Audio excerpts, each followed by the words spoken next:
So, it's the Friday flow at Camp Serenity. I take these off because it's really hot wearing headphones.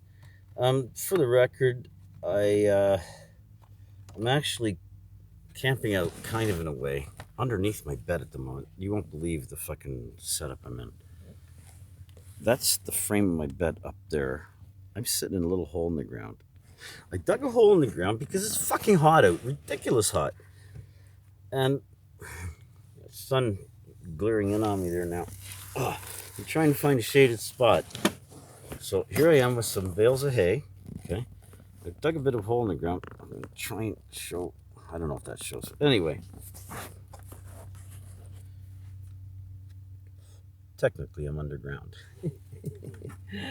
Let's go over here because I can't handle the sun in my eyes. I'm literally from here to where my ass is about 3 feet or less. Got my food all around me in like a fucking square foot area. I want a bug free zone, so smoking a cigarette under here, all the flies, mosquitoes, everything's gone. I got loads of airflow. I got straw underneath me that's been wetted. It's actually nice and cool. I'm wearing a heavy shirt. I feel quite cozy. Got airplanes up above me and cars and horns and honking shit and people chainsawing the fucking forest to death. So I got these. It's hot as hell to wear them, but I put them on because I can't stand the ambient noise. It drives me crazy. Last week there's some hydro workers here and they I don't know how many, I think there was like 5 of them. The noise was so unbearable. I fucking freaked. And I apologize to the landlord for drawing attention to the property, but at the same time, fuck, you gotta do what you gotta do. If people don't speak up and say something about all the crazy, stupid shit going on in this world's fucked. We fucked our environment, we fucked our planet. People say sometimes, oh, don't be so arrogant, the planet can heal. Yeah, it can, but can we? Do we want to be part of it? As much as sometimes people thought I want to commit suicide, yeah, I'd like to get the fuck away from this shithole of humans. But the planet itself, I think is fucking awesome. I've only had a tiny taste of what it's like to be living in nature, in the wild and the free. And you know, there's nothing like it. It's a struggle, but it's a worthy one. It's harder than getting up and going to work every day, but it's easier on the psyche. And for some reason, the body responds a lot better to it. And I've been barefoot almost all summer so far. I noticed the first thing, my toes started widening. Back pain started clearing up. The varicose veins in my one leg here, they were so bad, I was like, oh God, what the fuck? I've watched them literally clear up. They're about 50% or more better. I got a sore that was on the back of one of my legs, some infection where like a big, huge chunk. I can't really, I can't get my leg up that high. It won't show. It won't show anyway because there's nothing there anymore. Um, in the month and a half I've been outside, basically barefoot and just on the ground all the time, it started clearing up. It's almost gone. There are moments when it's so hot, the bugs are so bad. The noise is probably the worst part because even with the raccoons, the squirrels, all the different fucking wildlife that tries breaking into your fucking supplies, which I got behind me, over here and over here. Everything that I need in life basically is sitting within 5 feet of me right now. It's took me 7, maybe 8 years to get to that point from this location.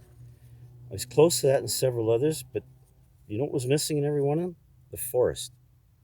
And right behind me is the only forest I know. It's one of the few places I traveled across Canada. And believe it or not, this is about the second most vibrant forest all the way across Canada, including BC. I'm looking for arguments from people because I want to challenge you on this because, for fuck's sakes, I went out west thinking I was going to see some of those lush forests. I was out there many years ago, and it was. I was shocked when me and Violet drove across Canada. What we saw out west fucking blew both our minds. We were both stunned. This is not what we expected. And it was very disturbing.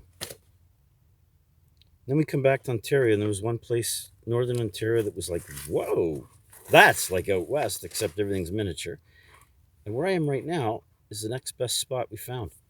I'm on the back of the Short Hills Park Boy Scout camp, and I am not pleased to report, of all the places I've been in my life, it's the noisiest fucking place I've ever been. For almost 2 months, I haven't heard a cop siren at all. Prior to that, I heard lots of them. They're not out there stopping people from going in the forest or anything. They're not even doing anything. We got motorbikes every fucking 10 minutes, airplanes over top. The noise here sometimes is so loud I can't make a phone call. I can't hear myself think. And like the landlord had experienced the other day with hydro, I went into convulsions and seizures. I literally passed out the next day from it. I couldn't, like it has. Do you people know the long-term damage of noise? Like I'm outside 24/7. And all I got is fucking noise. Noise, noise, noise, noise. I can't hear fuck all from nature most of the time because you stupid people are making noise. And you're gonna bitch about cigarette smoke and cigarette butts? When when the public actually gets their fucking shit together, gets their noodle fucking working, okay? When you guys can get your priorities straight, find out what your heart really wants, what it needs. What do you need to survive? What do you need to thrive? I'm going to invite everyone to look up Earthship Solutions, permaculture. Start investigating the forest. And when you go in that forest, leave no trace. You want to leave that forest with only memories and souvenirs, a few flower heads. You want to be very cautious about everything you pick, eat, everything. It's not because it's all poison. I found out something just recently. Contrary to what I've been taught, and Boy Scouts of Canada, I gotta tell you, you guys fucked up. Teaching me basket weaving and how to make bad pancakes and that I should go to this religious class was the stupidest fucking thing you could have done. No wonder y'all getting sued for fucking pedophilia and that. You guys want to start making your reputation good? And same with you police. Focus on the land. I want silence. We need no fly zones. Airplanes have no business flying over people that do not want them chemtrails, as they say, who don't want the pollution from their engines. I don't give a shit about that. That's fuck all. The noise is more than the animals can bear. I've watched here in the forest, especially when them chainsaws went off the other day, okay? There's a certain persona that the animals tend to have out here, okay? And when that started, I watched every animal freak out. Some of them went running in terror. It was sickening to watch. And after putting up with it for about half an hour, because I woke up to it. I mean, 7 o'clock in the morning they'd started. I think it was closer to 9, but yeah, before I started freaking, because in my head I'm thinking I'm not supposed to. Last time I've been kidnapped by police and all kinds of shit and taken to their hospitals because they think you're not well. The fucked up part is, if you guys weren't so fucking sick, you wouldn't have fucking dishonored the law in the first place. And I wouldn't have this complaint. I've tried calling the mayor and everything else to try and resolve this issue. And I'm told there's nothing you can do about it. People have the right to do whatever they want. Do they? Then do I have a right to live? You're all on about Black Lives Matter. Does mine matter? I'm just asking. Because I've been raped by police. Handcuffed, crippled. I'm still recovering 10 fucking years later. And it is a struggle, goddamn well, every fucking day. Does anyone care? No, it's easy. You just go back to your works. You just ignore it, right? Go back to your jobs. Just forget it. Let's go shopping. Let's watch a movie. Let's watch something on TV. Nobody gives a flying fuck about the forest, do they? About the trees, about the earth, about nature, about our water, clean water. A no home for anyone? How about that? You're all working your asses off for a home. I can tell you right now, you'll never fucking own no matter what. I've owned several. I've built hundreds. I shouldn't say built hundreds. I've assisted in building literally hundreds, if not thousands of dwellings in my day. What's it gotten me?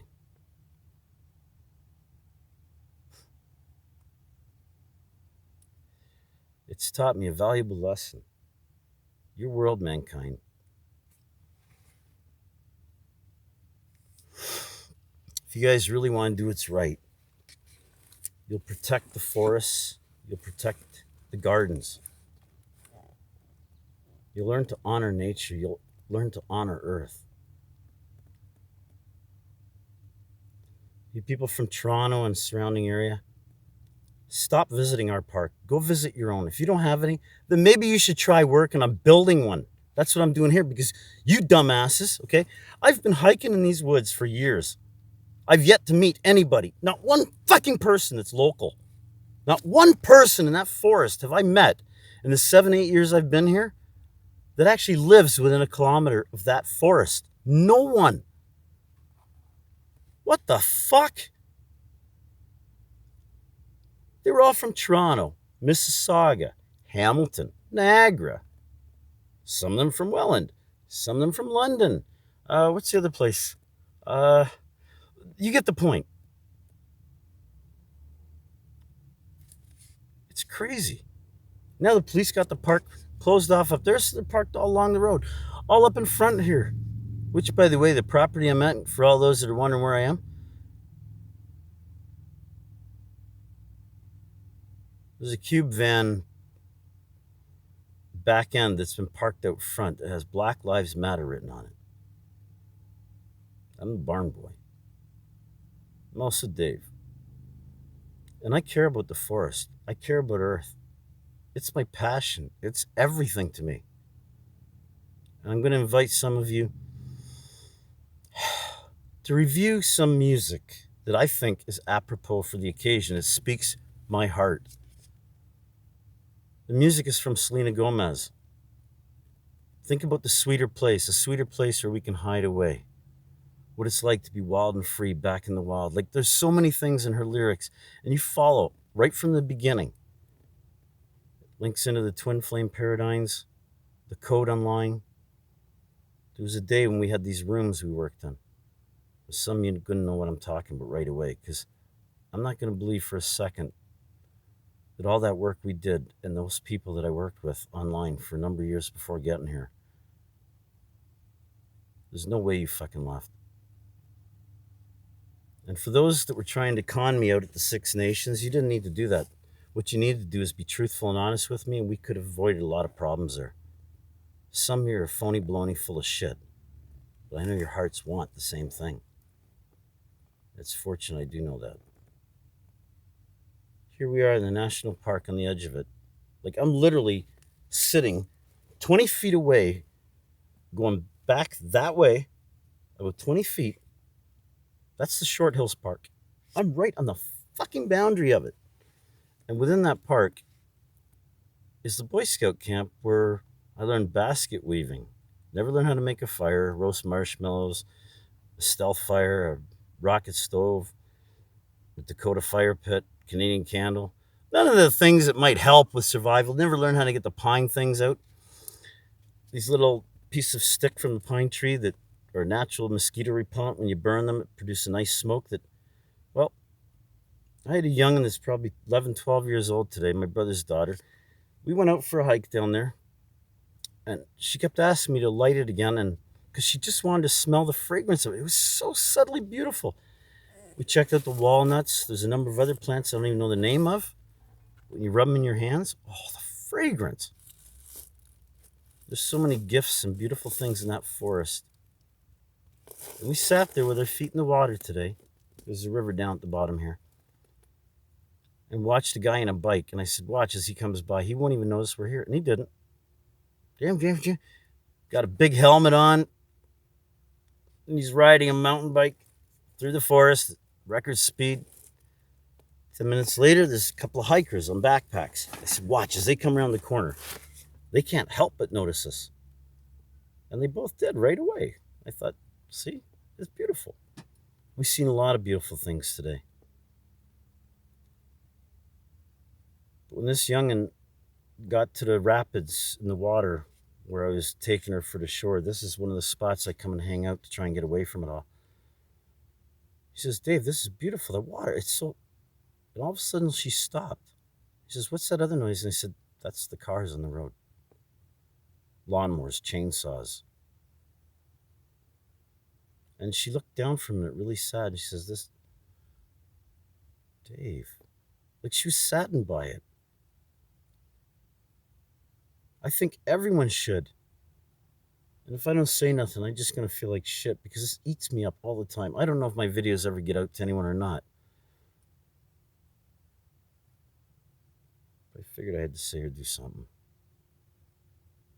That's my Friday Flow report. I'm Dave from Camp Serenity. We got a beautiful thing going here. And by the way, Camp Serenity has the best callaloo around. If you need callaloo, come talk to Tony at the front.